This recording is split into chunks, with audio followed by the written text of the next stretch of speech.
Kama kanisa tunaona vitu mingi inafanyika, especially KUNS wana invent the place of worship, wanaingia mahala ambako wanasiasa wengine wameweka mikutano, wanaenda kuharibu, wanapika wamama, wanapika vijana, wanaipa kanisani.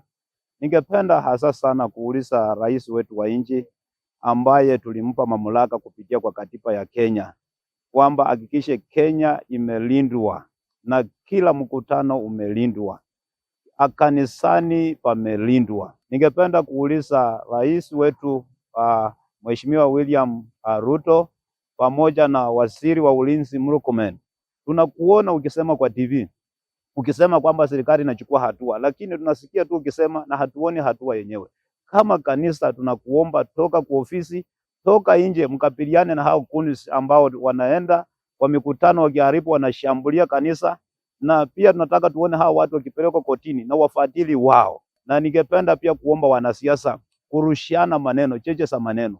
Siasa inakuja na hiyo siku ya siasa ikifika, itakuwepo, na tunaomba kwamba wafanye siasa ya amani. Hata siasa inapokuja 2027 inakuja na inaenda, na yule atatangazwa ndiye atakuwa mshindi. So tunaomba upande wa upinzani tutoe maneno yaliyo nzuri, matamshi sio kutukana hawa, sio kukejeli hawa, hapana. Sisi kama kanisa tunakataa na tunapinga hiyo, kwamba tukuwe na siasa iliyo nzuri, tulete Wakenya pamoja. Wizi imekuwa hali ya juu, na serikali watusaidie, viongozi vitengo mbalimbali waingilie kati wakaweze kusaidia.